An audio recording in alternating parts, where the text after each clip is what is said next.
কে কি পাইছেন এবার একটু কেউ একজন তারা সামনে শোনান। দারুল হরব ও দারুল ইসলাম এ সম্পর্কে যেহেতু কোরআন ও সুন্নাহর মধ্যে কোনো ইস্তেলাহ বা নস নাই, যার কারণে পরবর্তীতে ফোকায়ে কেরামের এর তারিফ বর্ণনার ক্ষেত্রে কিছু ইখতিলাফ পাওয়া যায়। তার মধ্যে ইমাম আবু হানিফা রহিমাহুল্লাহ দারুল হরব আর দারুল ইসলামের সংজ্ঞা হচ্ছে যেখানে মুসলমানদের বিধিবিধান, দারুল হরব দারুল ইসলামের দুই ধরনের সংজ্ঞা পাওয়া যায়। একটা হলো শাসন ব্যবস্থা কেন্দ্রিক, অর্থাৎ যেখানে ইসলামী শাসন ব্যবস্থা প্রতিষ্ঠিত, যদিও মুসলমানদের সংখ্যা কম হয় সেটা দারুল ইসলাম। আর যেখানে ইসলামী শাসন ব্যবস্থা প্রতিষ্ঠিত নয় সেটা দারুল কুফর, যদিও মুসলমানদের সংখ্যা বেশি হয়। আর দ্বিতীয় সংজ্ঞা হচ্ছে দারুল হরব আর দারুল ইসলাম হলো যেখানে মুসলমানদের সংখ্যা বেশি, মুসলমানদের কহর ওয়া গলবা তথা প্রভাব ও দাপট বেশি এবং মুসলমানরা ইসলামের বিধিবিধান কার্যকর করতে পারে, সেটা দারুল ইসলাম। আর যেখানে মুসলমানরা ইসলামের বিধিবিধান প্রয়োগ করতে পারে না সেটা দারুল হরব বা দারুল কুফর।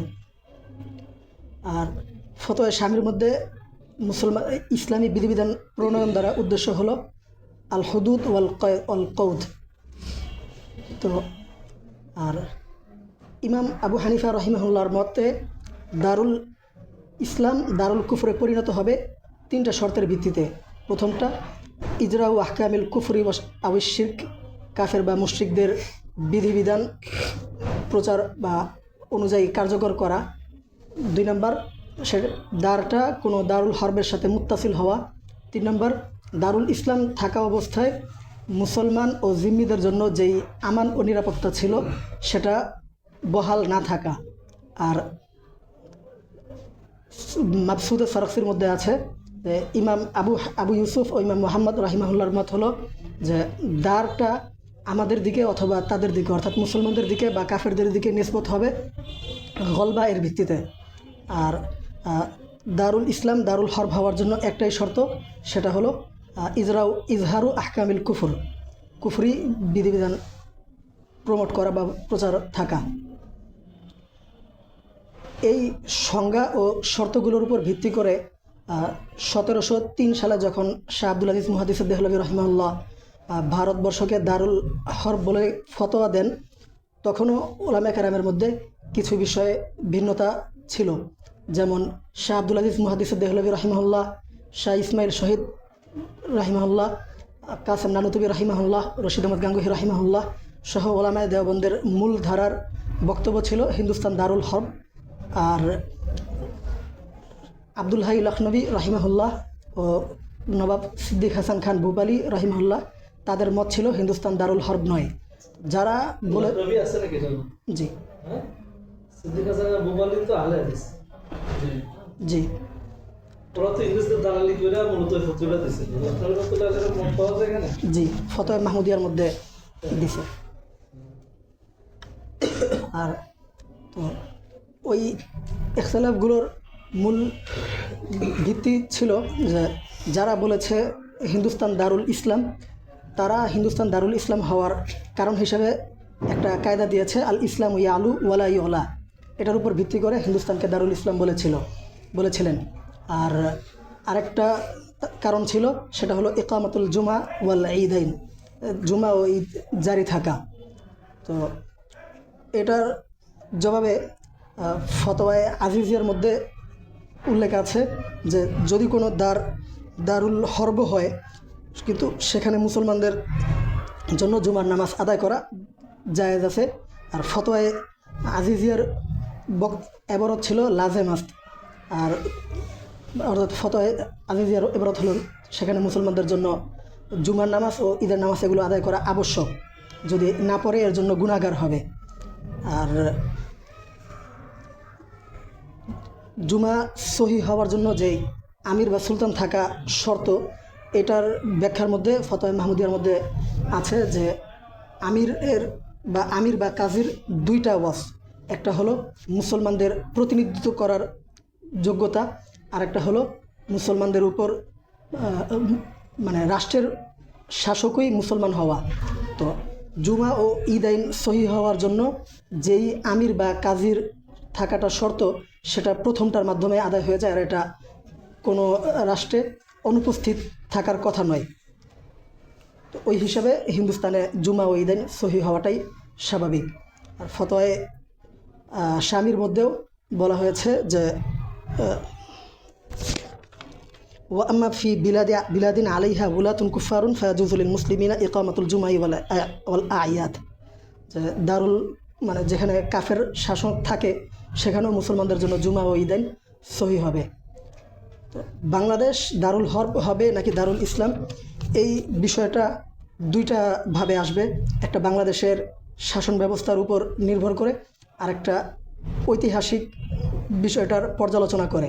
অর্থাৎ যখন হিন্দুস্তানকে দারুল হরব ঘোষণা করা হয়েছিল তখন বাংলাদেশ ওই হিন্দুস্তানের অন্তর্ভুক্ত ছিল কিনা, আর পরবর্তীতে বাংলাদেশ দারুল ইসলামে কখনো পরিণত হয়েছে কিনা। তো এটা তো জানা কথা যে হিন্দুস্তানের মধ্যে তখন ভারত পাকিস্তান পুরোটাই ছিল, তো ওই হিসেবে তখন বাংলাদেশ দারুল হরব ছিল। কিন্তু পরবর্তীতে বাংলাদেশ বা যখন পাক ভারত আলাদা হয় তখনও হিন্দুস্তানের যেই কারণে দারুল হরব ছিল ওই কারণগুলো পাকিস্তানের মধ্যেও বিদ্যমান ছিল এবং হিন্দুস্তানের মধ্যেও বিদ্যমান ছিল, যার কারণে তখনও এটা দারুল ইসলামে পরিণত হওয়ার যৌক্তিকতা ছিল না। যেমন মাকতুবাতে শেখুল আরব আল আজম অর্থাৎ হোসেন মাদানির মাকতুবাতের মধ্যে উল্লেখ আছে যে পাকিস্তানকে যারা মুসলমান সংখ্যাগরিষ্ঠ হওয়ার কারণে দারুল ইসলাম বলে থাকে তারা মূলত ভুল বলে থাকে। আর বাংলাদেশের প্রেক্ষাপট যদি দেখা হয় তাহলে বাংলাদেশ স্বাধীন হয়েছে ইসলাম প্রতিষ্ঠার জন্য না, বরং বাঙালি ভাষা রক্ষার জন্য। আর বাংলাদেশের সংবিধানের মধ্যে আছে সমাজতন্ত্র, গণতন্ত্র, জাতীয়তাবাদ আর ধর্মনিরপেক্ষতা। এই চারটা মূলনীতির ভিত্তিতে বাংলাদেশের শাসন ব্যবস্থা পরিচালিত হবে। আর আরেকটা ধারার মধ্যে বলা হয়েছে যে প্রত্যেক ধর্মের অনুসারীরা দেশে নিজেদের ধর্ম অনুসারে আমল করতে পারবে। তো এটার থেকে বলা হয়েছে যে বাংলাদেশে যেহেতু সরকারের পক্ষ থেকে অনুমতি আছে, তাই বাংলাদেশে জুমা ঈদ সহি হওয়াটাই স্বাভাবিক। তবে শাসন ব্যবস্থার মূল গোড়ার মধ্যে ইসলাম না থাকার কারণে বাংলাদেশ দারুল ইসলাম হওয়ার যৌক্তিকতা নাই। আর যেই শর্তগুলো দারুল ইসলাম দারুল হরবে, এই আলোচনা থেকে বোঝা যায় যে বাংলাদেশ মূলত দারুল ইসলামে পরিণত হয়ই নাই দারুল হরব হওয়ার পর। আর তাছাড়াও ইমাম আবু হানিফা রাহিমাহুল্লাহর যেই তিনটা শর্ত ছিল দারুল হরব হওয়ার জন্য, ওই তিনটা শর্ত বাংলাদেশের মধ্যে পাওয়া যায়। যে বাংলাদেশের কুফরি শাসন ব্যবস্থা দ্বারা পরিচালিত হচ্ছে, আর বাংলাদেশ একটা দারুল হরবের সাথে মুত্তাসিল। আবার ইসলামী শাসন ব্যবস্থা থাকা অবস্থায় মুসলমান ও অমুসলিমরা যে নিরাপত্তা ও আমানের সাথে ছিল ওই নিরাপত্তা ও আমানের সাথে বাংলাদেশে নাই। আর জাওয়াহিরুল ফিকহের দারুল হরব কিয়া হিন্দুস্তান দারুল হরব হ্যায়, এই মাকালার মধ্যে সবগুলোর মাদার হিসেবে বলা হয়েছে মুসলমানদের কহর ও গলবা। তো এটাও বাংলাদেশের মধ্যে নাই। ওখানে একটা কথা এইভাবে বলা হয়েছে যে এমন জায়গা যেখানে মুসলমানরা নিজেরাই নিজেদের আহকাম জারি করতে পারে, সেটার জন্য সরকারের মুখাপেক্ষী হতে হয় না, সেটাকে দারুল ইসলাম বলা হবে। আর যদি কোথাও মুসলমানরা সরকারের কাছে দাবি করে তারপরে ইসলামের বিধিবিধান জারি করতে হয়, বা ইসলামী বিধিবিধান জারি করার জন্য দাবি করে কিন্তু প্রতিষ্ঠা করতে পারে না, সেটাকে দারুল ইসলাম বলা হবে না। এই সকল ভিত্তিতে বলা যায় যে বাংলাদেশ দারুল হরব হওয়াই যৌক্তিক। আর আর অনেকেই ওই হাবশায় নাজ্জাশী ইসলাম গ্রহণ করার পর, যেহেতু তিনি সেখানকার বাদশাহ ছিলেন আর সেখানকার বাদশাহ মুসলমান ছিলেন, আবার মুসলমানরা হিজরত করে সেখানে যাওয়ার পর নিরাপদও ছিল, তো ওটার উপর নির্ভর করে অনেকেই একটা আলাদা ইস্তেলাহ বের করেছেন যে দার তিনটা, অর্থাৎ দারুল হরব বা দারুল কুফুর, দারুল ইসলাম, আরেকটা হলো দারুল আমান। তো সেটার উপর ভিত্তি করে বলা হয়েছে দারুল আমান। কিন্তু সম্ভবত শেখ হারুনিজারের আলোচনায় শুনেছিলাম যে ফাথুল কাদিরের মধ্যে আছে দারুল আমান, এটা মূলত দারুল হরবের একটা শাখা। প্রকার শাখার। আর আপনাদের প্রধানমন্ত্রী উত্তরণ ফারাজ হাফিজাহুল্লাহ দারুল আমান বলেছে, হ্যাঁ, জি তাদের উত্তরণ ফারাজ হাফিজাহুল্লাহ লেখা ফতোয়া ওনার লিখিত রচনার মধ্যে লেখা আছে দারুল তিনমুখা, দারুল আমান, দারুল ইসলাম, দারুল আরব, বাংলাদেশ, পাকিস্তান, দারুল আমাদের অঞ্চল, বিশেষ করে বাংলাদেশ আর পাকিস্তান। দারুল আমান ভারতকে অনুসরণ করেছে, তিনটা দারুল আমানের অন্তর্ভুক্ত। আর কে কি মোতালা করছে নাকি একজনের উপরে মাহতুব আলী, হ্যাঁ, মোতালা করছে না কেউ কিছু?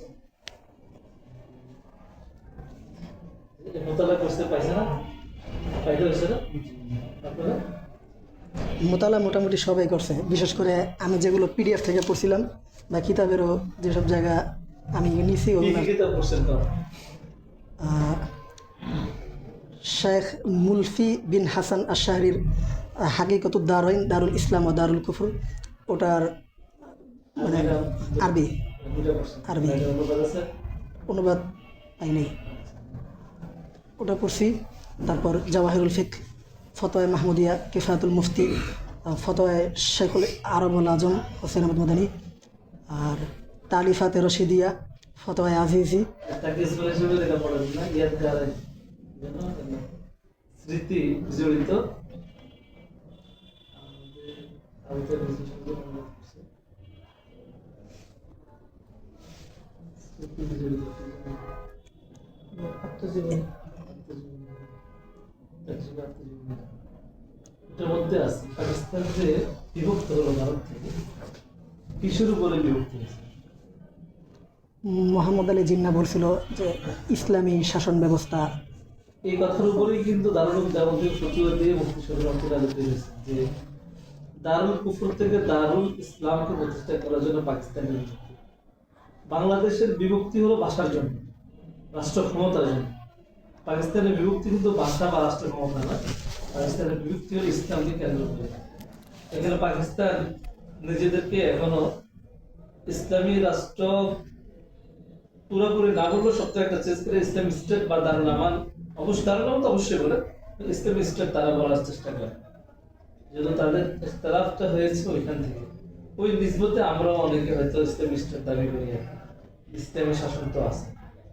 আর যদিও আমাদের উপরে ওই যে তিনটা দারুল ইসলাম, দারুল ভারত, দারুল আমান। দারুল ভারত সরাসরি যেখানে কুফুরের গালাবাদ সহজে, যেখানে সবকিছু কুফুরের গালাবাদ। দারুল ইসলাম যেখানে মুসলমানদের গালাবাদ, মুসলমানদের হুকুকাত গুলো আদায় হচ্ছে, কিসাস হাওয়াত এগুলো প্রয়োগ হচ্ছে। দারুল আমান যেখানে মুসলমান আছে কিন্তু মুসলমান সক্রিয়, তাদের সবকিছু প্রয়োগ করতে পারে না, দেখে ক্ষমতায় তারা, ক্ষমতায় কি তারা না, নজ্জাশীর বেসাররা যেখানে আছে নাকি। তো দারুল ইসলাম হিসেবে মদিনা, দারুল কুফর হিসেবে মক্কা, দারুল কুফর মক্কা, এটা রাসূলের জামানায়। আর দারুল ইসলাম হলো মদিনা, আর দারুল আমান হিসেবে হাবশা, আবিসিনিয়াকে ধরা হয়। তো আবু সিনার উপরে কিয়াস করলে বাংলাদেশকে বলা যায় দারুল আমান। কিন্তু আসলে দারুল আমান বলতে কোনো ইস্তেলাহ আছে কি? এখানেও একটা ইস্তেলাহ আছে না, দারুল আমানটা আমাদের এই গত 100 বছর ধরে সম্ভবত দারুল আমানের প্রচলন। এর আগে দারুল আমান বলতে কিছু ছিল না। তারপরে পরবর্তী এখন আমাদের দারুল উদ্যাপন সহ বড় বড় প্রোফাইটার যেহেতু এটাকে গ্রহণ করেছে, সেই হিসেবে আমরা দারুল আমান হয়ে থাকার চেষ্টা করতেছি। বাকি যেহেতু অমীমাংসিত বিষয়, এখানে আমরাও অমীমাংসিত ভাবে থেকেই গেলাম। একে অমীমাংসিত হলো এতটুকু আমরা আমাদের অন্তর লালন করি যে যেহেতু আমাদের দেশ এখনো পর্যন্ত কুফরিয়াত আছে, লেকিন মুসলমানদের গালেবা কাদের মুসলমানদের গালেবা হওয়ার কারণে আমরা দারুল ইসলাম হতে পারছি, তার আমান তো কম্পন হতে পারতেছে। আমাদের বহির রাষ্ট্র থেকে যদি কোনো মেহমান আসে তারা নিরাপদ থাকে। পাকিস্তান আর ভারত থেকে কোনো আলেম যদি আসে নিরাপদ না, মেহমানদের নিরাপত্তা আছে, সেই সময় আমরা দারুল আমানে আছে। জিম্মিদের ব্যাপারে যে শর্তটা, যে জিম্মিরা তাদের নিরাপত্তার বাহিরে চলে যাওয়া। আমাদের দেশে আসলে জিম্মির কোনো বিষয় আছে কিনা। বাকি প্রত্যেক রাষ্ট্রের একটা রাষ্ট্র কমিউনিকেশন সম্পর্কের জন্য প্রত্যেক রাষ্ট্রের দূত প্রেরণ করে। দূতরা রাষ্ট্রে থাকতে হলে একটা ট্যাক্স দেয়, এটা রাষ্ট্রীয় ট্যাক্স। এটা আসলে কি না, জিজিয়া না, আমাদের হচ্ছে জিজিয়া না, এটা হলো কর। কর আর জিজিয়া কিন্তু একটা রাষ্ট্রীয় ট্যাক্স, যেটা আমাদের আয়কর কর বসায় না বিভিন্ন জায়গায়, বাড়িতে ট্যাক্স বসায়, কর বসায়, আর জিজিয়া এই কারণে আমাদের এই দেশটাকে দারুল আমান, আমাদের প্রতিদিন সফল কারখানা করে দিয়েছে। এটা মেনে নেওয়াটাই আমাদের জন্য নিরাপদ। लेकिन এরপরও দিলের ওঠা যার যেদিকে তারা लेकिन দারুল হরফ দারুল ইসলাম তো না, এটা হলো প্রথম দারুল ইসলাম না। আর দারুল হরফ হলো দারুল আমান। যদি দারুল আমানের পরিবেশটাকে আমরা বাদ দিয়ে দিই তাহলে দারুল হরফ। তো দারুল হরফের পুঙ্খানুসংখ্যাটা আমাদের উপরে নেই। একবার মিন ও আর 100% আমাদেরকে দারুল হরফ বলা মুশকিল, যেহেতু এই পর্যন্ত কুফুরি শাসন চলছে। লেকিন সরকার ছিল কি মুসলমান। এ পর্যন্ত বাংলাদেশ স্বাধীন হওয়ার পর থেকে অমুসলিম কোন শাসক ছিল।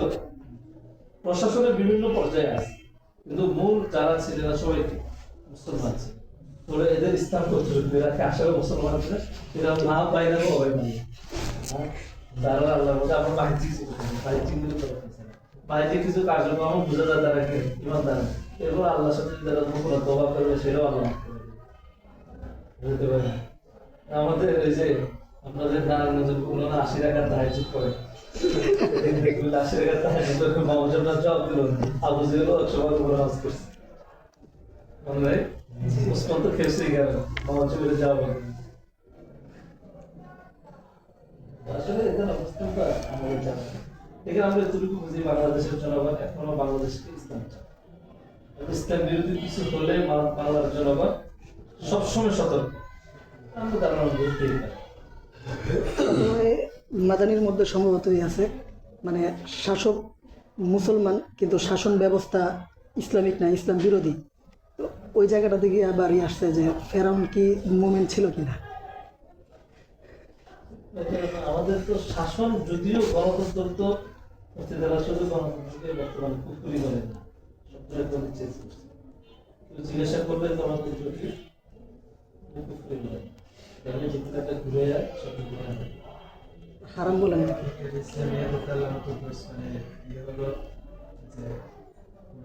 মুসলমান রাষ্ট্রপ্রধান যদি হয় কিন্তু গণতান্ত্রিক আইনে রাষ্ট্র পরিচালনা করে, এই কারণে সে মোরতাদ হয়। হ্যাঁ, মুসলমান নাম যদিও ব্যবহার করে, বলে এই হয়েছিল রাষ্ট্রটাকে ইসলামী রাষ্ট্র বলা যায়।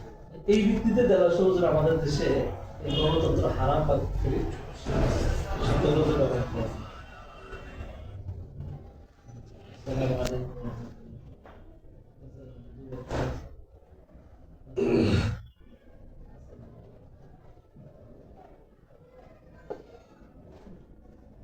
এতদিন বলেনি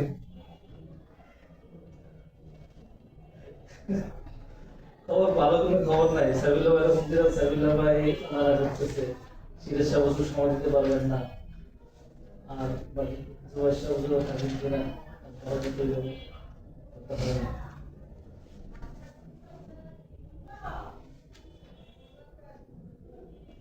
সিরাজ শাহ ছেলের বিয়ে,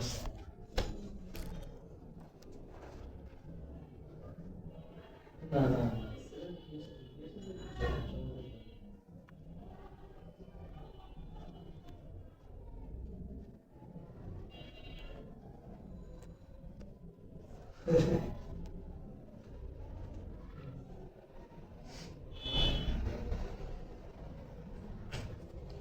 আচ্ছা, ফোন দিয়ে একটু কথা বলেন, কি বলেন? ফোন দিয়ে বলেন একটা একটা কথা বলেন, দেখো কি বলেন। যদি হা করে দেয় না,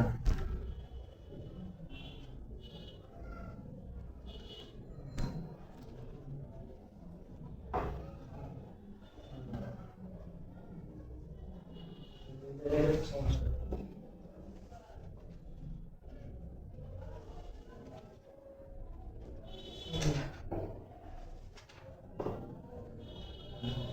এই কারণে আমি চাইতেছি কমিটি হয়ে যায়, কমিটি হয়ে গেলে কাজে আগে আসবে।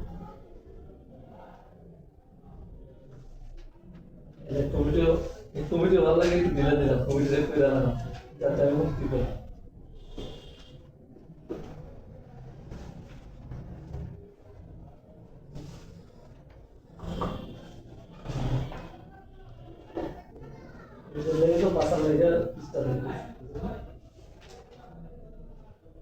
আচ্ছা আমি পরে কথা ক্লাস আছে।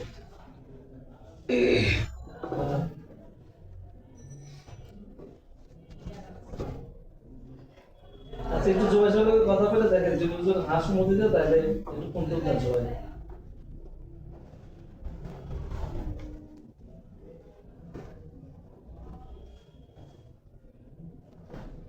কি যেন করতেছিলেন?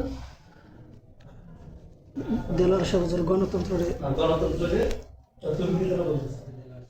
দেলোয়ার সাহেবের বক্তব্য এটাই যে বর্তমানে যেহেতু আমাদের দেশ ইসলামী শাসন না হলেও অনেক ক্ষেত্রে আমরা ইসলাম প্রাধান্য দিই, এবং রাষ্ট্র যেভাবে চলুক তারা ইসলাম বিরোধী কোনো কার্যক্রম উপেন করতে গেলে আমাদের পক্ষে তারা দেখবে তারা স্বাধীন না। এবং যেই বাক স্বাধীনতা হরণ করছে আওয়ামী লীগ, যদি এটা চলতে হয়তো একটা সময় আমাদের দারুণ কিছু ঘোষণা দেওয়া যায়, একটা পর্যায়ে যদি এখন তুলে যায় আল্লাহ আমাদের কাছে হেফাজত করছে। যতটুকু এই হেফাজতকে হয়তো অনেকে হেফাজত মনে করে না, তারপরেও তো একটা জালেমের জরুর থেকে তো আমরা পাচ্ছি। একটা বড় মোনাফিকে ছোট মোনাফিকে আছে, মোনাফিক থেকে স্বৈরাচার থেকে আমরা করতে পারি। এখানে বড় স্বৈরাচার আবার চেষ্টা করতেছে, বিএনপি আবার চেষ্টা করতেছে। বিএনপি হোক আওয়ামী লীগ হোক আমাদের কোনো না, এটা মনে রাখেন, বিএনপি হোক আওয়ামী লীগ হোক। ফখরুল আরো বেশি খারাপ, হ্যাঁ ফখরুল আরো বেশি খারাপ। আরো বেশি না, আর ও তো এখনই যা শুরু করছে ওরা বিএনপি ক্ষমতা আগে যেন আমাদের এদিকটা তো মেয়র মেয়র হিসেবে তো ছিল ইশরাক, মানে বিএনপির ইশরাক ছিল। এটারে তো অনেকে নাস্তিক বলে, ওর চিন্তা ভাবনার কারণে আর কি। বিএনপি মির্জা ফখরুল তো হলো বামপন্থী ছিল, বিএনপির কথা বলে লাভ নেই। এখন তৃতীয় কোনো শক্তিকে বর্তমান ডক্টর ইউনূসও চাচ্ছে তৃতীয় কোনো শক্তি, বাংলাদেশের মানুষও চাচ্ছে তৃতীয় কোনো শক্তি। আর তৃতীয় শক্তিটা হতে পারবে যদি হুজুরা ঐক্য হয়, এছাড়া হতে পারবে হ্যাঁ সম্ভবের জন্য কি করতে হবে জানো? এই তোমাদের মতো আমাদের মতো যারা আছে, আমাদের দেশ থেকে নিয়ে তোমাদের দেশ পর্যন্ত যারা আছে, এরা ফেসবুক লেখালেখি করবে। এটা আরো সম্ভব না। এই জায়গাটা যদি বন্ধ হয় একটু সহজ হয়ে যাবে। আমাদের বেশ থেকে নিয়ে তোমাদের বেশ পর্যন্ত 10 বছরের এই বেশগুলো, এরা ঠান্ডা হয়ে গেলে রাষ্ট্র ঠান্ডা। এক আলী হাসান ওসামা ঠান্ডা হয়েছে, ফেসবুক অর্ধেক ঠান্ডা হয়ে গেছে। বিশ্বাস করে পছন্দ বিষয় ভিন্ন, বাকি এক লোক ঠান্ডা হয়েছে তো ফেসবুকের মোটামুটি যাত্রা জায়গায় কমে গেছে। আমরা চলমান করে কেউ খেলে না, সামনে খেলাফত পাইব। হ্যাঁ সমাবেশে ঐক্যের ভাষণ দিয়ে গেছে। ঐক্যের ভাষণ দিয়ে গেছে এতদিন পরে নেই। মানে ওই যে একটা আমাদের যে কথা আছে না, ঠান্ডা পানি খায় খোলায়, কি দরকার? আমি আলী হাসান ওসামার সাথে বলতাম না, একটু শুধু একটা দেখেন উনি দীর্ঘ একটা সময় ফেসবুকে এগুলো নিয়ে খুব গরম করছেন এবং বক্তৃতা ভাষণ আকাবিদের বিরুদ্ধে, গণতন্ত্র হারাম, এরা কুফুরি শক্তি, এদেরকে দেখাই যাবে না, মানে একবার যেভাবে পারছে এইভাবে আমাদের নৌজওয়ানদেরকে খাওয়াইছে। আর এরা তার পক্ষে উঠা কিবোর্ড যুদ্ধ মুজাহিদ যুদ্ধ যেভাবে পারছে এইভাবে। এখন কি হলো শেষ পর্যন্ত নিজে এসে এখানে ধর্ণা দিল। আগের মস্তক কি ভাব, তাই না? আগেটা মানুষের তারপরে গণতন্ত্র এখন হারাম, গণ আন্দোলন হয়ে গেছে। গণতন্ত্র এখন কি ওনার কথা আমাদের একেবারে দেখেন যারা হারাম বলে ওখানে হারাম, তবে হারামের উপর দিয়ে কিছু করতে হবে। কৌশল হিসাবে দিছে, হ্যাঁ কৌশল হিসাবে গ্রহণ করছে। তাই জি, তাহলে হুঁশ আছে দেখা যায়। মাঝখানে একজনের প্রশ্ন করছে বয়ানের মাঝখানে কাগজে, বললো যে আমি আগেও হারাম বলছি এখনো হারাম বলি। আমি কি জন্য দিছি? বর্তমান এই পন্থা কিছু কাজ দাওয়াতি কার্যক্রম আরো কি কি আগে বুঝে নেই আগে তো আগে যে বাপের আগে বাপের গেছি খারাপ ভাষা বলতে আগে তাগুতের আলোচনা করতো সব মাহফিলে, এখনো তাকে এখন এটা নিয়ে আর ব্যাখ্যা এই করে না। জায়গায় দাও তার মানে কোথায় আপনি কি পাইছেন এখন নিশ্চিত কেউ যদি তার উপরে সন্দেহ করে সে কোথাও থেকে কিছু পাইছে তার জবাব এখন কেন তাগুদের বিরুদ্ধে বন্ধ আর কোথাও কিছু পাইছে জেল থেকে আসে যেভাবে শুরু জেল থেকে আইসে প্রথমে শুরু করছে চলমান তোলা এক দাসে দিতে তোলাইছে আর কারণ কিন্তু তোলে হে মানে রাজনীতির ক্ষেত্রে আসলে শুধু চরমায় আর কাউকে তোলায় না সব এজন্য একজনে বলছে যোগ দিয়েছেন সময়কে যোগ দিতে চরমাতে যুদ্ধের সমস্যা ছিল চরমাতে যুদ্ধের তো এত বড় পথ পাইছে চরমান এখন তো এরা তো বক্তা হয়ে গেছে হ্যাঁ বড় সমাবেশ করাতে এর আগে এটা কোনো সময় চিন্তা ভাবনা করে চিন্তা ভাবনা করে না শুধু এর কারণে করছে। খেলাফত মসজিদ এই সমাবেশটা কইরা দুইটা কাজ হয়েছে একটা হলো তাদের একটা উরুজ হয়েছে দুই নম্বর হলো সাইকেল দরকার ধামাচাপা করে গেছে খেলাফত মসজিদ দুইটা অংশ না একটা হলো সাইকেল দরকার আর একটা হয়েছে ইসাকুল তো ইসাকুল তো মূলত জামাত শিবিরের একটা group। এটা আসলে অনেক কিছু না। এই আমাদের যে দাদা আমরা তো জামাতে ছিল জামাত থেকে আসলে অনেক কিছু করতেছে মসজিদ থেকে বাইরেছে এদেরকে অনেক আকাবিরা তো এদেরকে এদের দিকে তাকানো যায় এরপরে এরা সমাবেশ করছে সমাবেশ সবাই একটা মমতা বড় আছে মানে ভালো একটা মসজিদ মসজিদ বলতে আমাদের এড়েছেন পদ্ধতি এড়েছেন মমতাবতী করছে মমতাবতী যুব মসজিদের ইয়ে করলো সমাবেশ করছে কোনো পত্র দিকে তোমরা না আমার চোখে পড়ে না একদিন সুন্দর হয়েছে যে দীর্ঘ 2 মাস ধরে মেহনত করে আপনি একটা যুব মসজিদে কনফারেন্স করবেন সব দেখলাম মধ্যে আছে আমার সাথে সম্পর্কটা 2 মাসের মেহনত তো 20 জন ছাত্র তো কলেজ পার্সেন্টেজ শুরু আপনি যেখানে তার কোটি কোটি মানুষ আপনার সংস্কৃতির কাছে রাখবেন আপনার সমাবেশগুলো আপনার চিত্রগুলো দেখে চিত্রগুলো দেখতে আসলে যে লিখছে আমার পরে মিলেছে আমি চিত্রগুলো সব এটাই বুঝলাম আমি প্রথমে কিছু ভাবিনি কিছু সুন্দর হয়েছে ইসলামী আন্দোলন দিয়ে পরের দিন যখন আমি লেখা পাইছি তখন চিন্তা করছি আসলে কি আসলে এটাই আমাদের জনগণের সাথে সম্পৃক্ত করে। আজকে খেলাফত মসজিদ বলেন জমিয়ত বলেন চরমনাই বলেন যেই বলেন যারা মাদ্রাসা কেন্দ্রিক এরা তো রাখে যারা জনগণ কিন্তু জামাত ইসলামকে এখন মানুষ তৃতীয় শক্তি মনে করে এটা জানেন জনগণ ইসলামী শক্তি বলতে জামাতকে মনে করে আমি আমার মসজিদের 3 সপ্তাহ বয়ান দিয়েছিলাম আমার তো সিরাত চলতেছে জিহাদ চলতেছে একবার শেষ পর্যন্ত চলে আসে তো প্রত্যেকটা বয়ানের শেষে থাকে ইসলাম প্রতিষ্ঠা করতে হবে ডাইন বাম অনেক দেখেছে আমি লিখবি বলি ডাইন বাম বলছে ডান বাম অনেক কিছু দেখছেন এবার ইসলাম প্রতিষ্ঠা করে আমার এই কথা দিয়ে সবাই জামাতের তালিম আছে মনে হয় আমি জামাতের সাপোর্ট করি কে ঝামেলার নাম ধরে কি করা যাবে মুক্ত কত জানেন আমি এখানে আছে যাক আর কি মতো রয়েছে এটা দারুল হরফ দারুল ইসলাম দারুল আমান দারুল আমান থেকে আমরা গ্রহণ করি এটা হলো আপাতত অস্থায়ী ফেসালা কি ফেসালা অস্থায়ী ফয়সালা।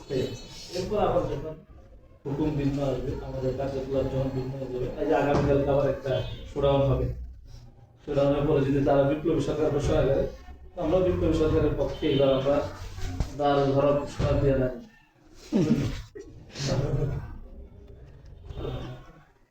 ইসলামী ইসলাহাত কি তাশরিহ একটা রেসালা ছোট একটা রেসালা উর্দু, ওটার ভিতরে দারুল হরব আর দারুল কুফর দুইটারে আলাদাই করা হয়েছে। দারুল কুফর হলো যেখানে কুফরের শাসন ব্যবস্থা প্রতিষ্ঠিত কিন্তু মুসলমানদের আমান আছে, আর দারুল হরব হলো যেখানে মুসলমানদের উপর অত্যাচার চলে প্রকাশ্যে। সিরিয়া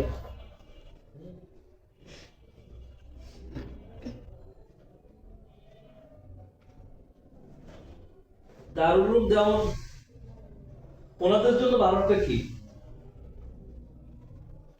ওনারা তো জুমাটাও সবকিছু পড়ে না মানে দারুল আমান হিসেবে পড়ে ওখানে তো হিন্দুদের কালাম মুসলিমদের কালাম কিফায়াতুল মুফতি ফতোয়া মাহমুদিয়া সবগুলোতেই তুই আছে যে দারুল হরবেও জুমা ঈদের নামাজ হবে। তবে তাহলে ওনারা কি মনে করেন দারুল হরব মনে করে না দারুল আমান না দারুল কুফর বর্তমান যদি সময়ে দারুল হরমই মনে করেন তাহলে তো জিহাদ ফরজ। দারুল হরম হলেই কি জিহাদ ফরজ? এই তো মনে হচ্ছে দারুল হরম যেখানে মুসলমান নির্যাতিত যদি দারুল হর বা দারুল কুফুর দুটো আলাদা একসাথে করা হয়, মিলানো তাহলে তো আবার ভিন্ন বিষয় চলে আসে। তাহলে তো জিহাদ কোনো স্তরে গিয়ে হবে না। বুঝছেন? তাহলে জিহাদ ফরজ হওয়ার জন্য অনেক শর্ত সারা লাগতে পারে। জাওয়াহিরুল ফিকহের মধ্যেই দিছে যে জিহাদ মুতলাকভাবে ফরজে কিফায়া থাকে আর কখনো কখনো ফরজে আইন হয়ে যায়। এই যে তোমার ফরজ হিসাবে কথাটা আসছে। তো হাই রে কি এক জ্বালা। হ্যাঁ? এদের সমস্যা করছে। নেদায়ে তাওহীদের মধ্যে লুৎফুর রহমান ফরাজি সাহেব আর তকিসমানি সাহেবের মানে খুব ব্যবহার করা হয়েছে, ভাষা ব্যবহার করা হয়েছে তাদের বিরুদ্ধে। এই আলী হাসান ওসমান যে কাজগুলো তখন করছে মিজান সাহেব থামাইছে, এরকম মিজান সাহেবের কমিটি করে একবার তারা পর্যন্ত বাইরে কি এক অবস্থা। মানে সে কোন উদ্ধতার কোন পর্যায়ে গেছে। এরপরে আল্লাহ তাআলা ফরাজ হিসাবে এখন হেরে চ্যালেঞ্জ চলবে। হ্যাঁ ফরাজ হিসাবে এখন হেরে চ্যালেঞ্জ চলবে। যে আগে তো এই মাছটা গেছে, এখন এই মাছটা তো সরে আসছে, আমরা এখন ডিগ্রি এর মতো গাড়তে লাগলো তো করতে। তাদের মধ্যে তো তর্কটা হওয়ার কথা ছিল যে খেলাফত প্রতিষ্ঠা করার হুকুম নিয়ে, জিহাদের হুকুম নিয়ে তো ইয়ে হয়নি। ওই যে কিছু ক্যাফে মূল সমস্যা তো উনি আলাল ক্যাফে বলছিলেন জিহাদটাকে ওয়াজিব আলাল কিফায়া বলছে। ওয়াজিব আলাল ক্যাফে বলছিলেন না, ওই ওয়াজিব বামানা ফরজ আমরা হেদায়েত বলে আসি ওয়াজিব বামানা ফরজ, এই দৃষ্টিভঙ্গির মাধ্যমে ওয়াজিব আলাল ক্যাফে বলছে। এই ইস্তেলাটা নিয়েই তো গুরুত্ব লাগছে। একশোর বিরুদ্ধে তো আহমদের সাথে এই যে দেখেন ওনারা যে কয়জন তাওহীদবাদ নিজেদেরকে দাবি করে, ওনারা তো এক মস্তকগত ভাবে গেলে এরা সবাই কিন্তু আবার পৃথক পৃথক। হারমিজা সাহেব বলেন, গুনবী বলেন, রহমানি সাহেব বলেন, আমাদের আগে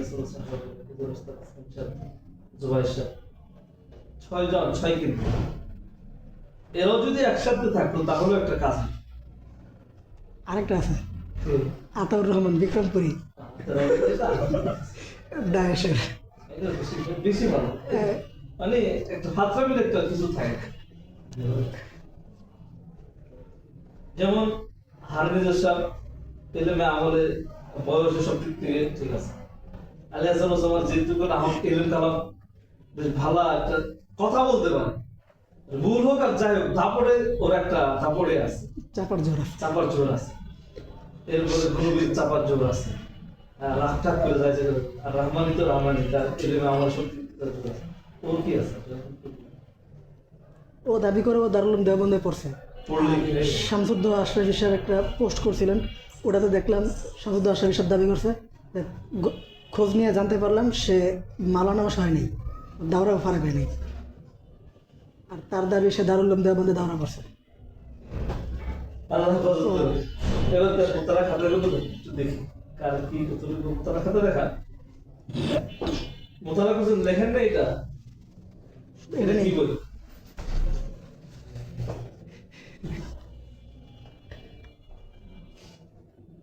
ফিতনার বজ্র ধরি। আরে ফিতনা বজ্র ফিতনা করতেছে। ও খেলাফত মজলিসে ঢোকার পরে অনেকে এই বইটা করে হাদিয়া পাঠাইছে। এটার ভিতরে তো বাংলাদেশের দারুল হক ঘোষণা করে দিছে, একদম শেষের প্রবন্ধটা বাংলাদেশের দারুল হক দারুল ইসলাম সম্পর্কে।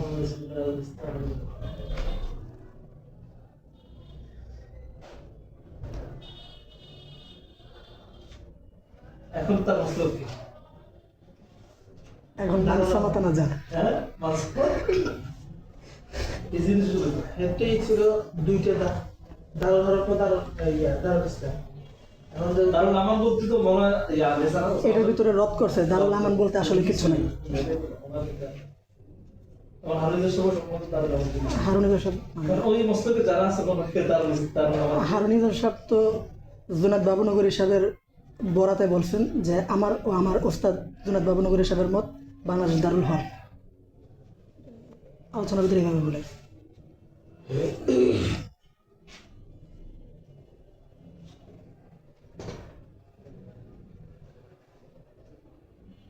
আর কে কি মজা লাগছে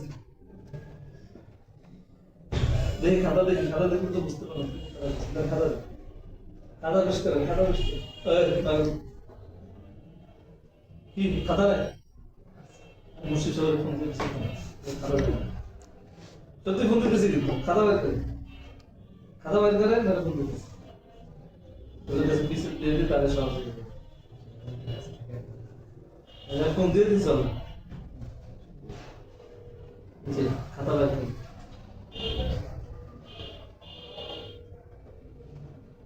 খাতা বের করে, তাহলে কইতেছি তো হুজুর আপনার ছেলেরা খাতা দেখায় না। এই যে জায়েজের খাতা, মাহজার না।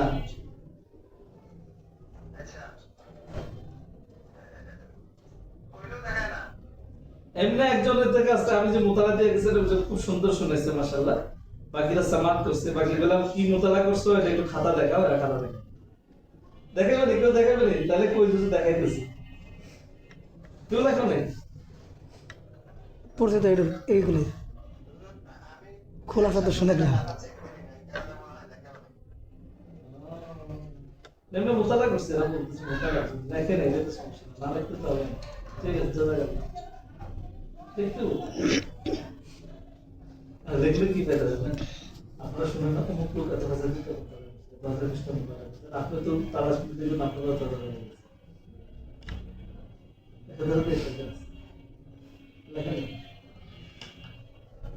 লিখবেন। হ্যাঁ, সবসময় মনে থাকে যে সময় হুজুর আসে ওই সময় যে সময় বলে মাহাজার দেন, আস্তে আস্তে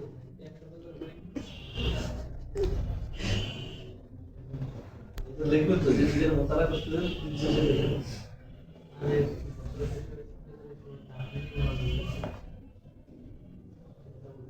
ঠিক আছে। এগুলো তাদের মনে থাকবে, এটা ঠিক আছে, কিন্তু যতটুকু মোতালা অতিরিক্ত লেখা। যেমন এই যে আপনারা যে যে বাংলা কিতাব কোরআন যেটাই পড়ছেন, এটার একটা অনুমান তো আছে, 5 পৃষ্ঠা 10 পৃষ্ঠা আছে, এটা তো লেখা আছে। এটা লিখলে তো আপনি দেখান যে আমি একটু দেখান।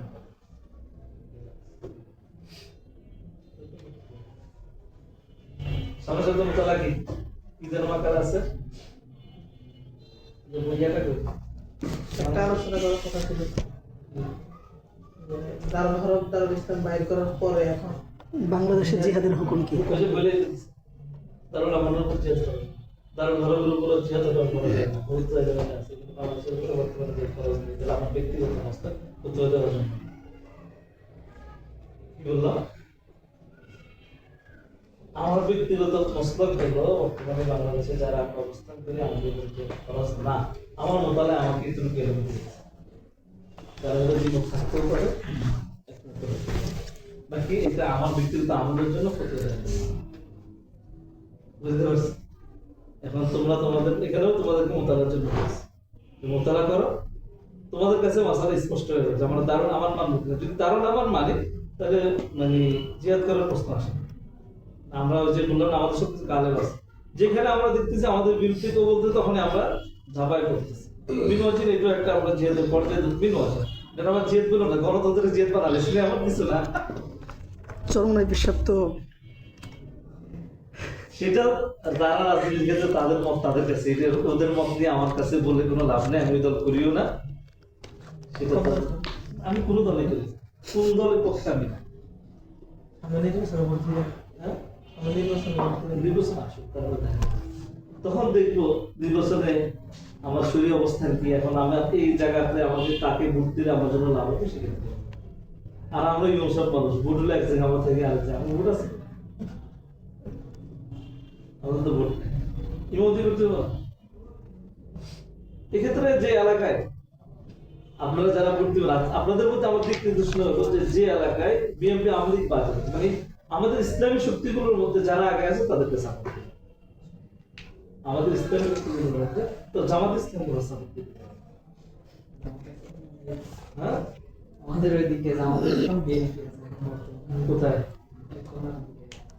ও কিন্তু ওদের রাজত্ব, জামাত আহলে হাদিস, আমাদের কামরাঙ্গীর চরে সব আছে, চরমনাই বট গাছ। এখানে বর্তমানে যে জামাত ইসলামিক দল বলে না, আমার বলা হয় না, কিন্তু তারা যেভাবে একটা কর্মীকে সাপোর্ট দেওয়া আগায় নেয়, এভাবে বাংলাদেশের মধ্যে ইসলামী দল নাই, এটা মনে হয় এরকম না। হচ্ছে আসলে বিষয়টা হয়ে গেছে আমাদের যে দলগুলো আছে সবার হলো মাদ্রাসা কেন্দ্রিক। আমরা এই যে জমিয়তে বড় বড় আকারের সবাই ছিল, লাভ কি সবাই তো দশটা হয়েছে। কি যেন বলছিল যে নির্বাচনকে মানে এই নির্বাচন বা আন্দোলনকে পেশা হিসেবে বানাতে হয়, রাজনীতিকে পেশা বানাতে হয়। রাজনীতিকে যদি আপনি পেশা বানান তাহলে আপনি রাজনীতি করবেন, রাজনীতিকে যদি অপশন বানান তাহলে লাভ হবে। আমরা রাজনীতিকে বানাইছি অপশন, অপশনাল একটা বিষয়, মন চাইলে যেমন এখানে আমরা রাজনীতিকে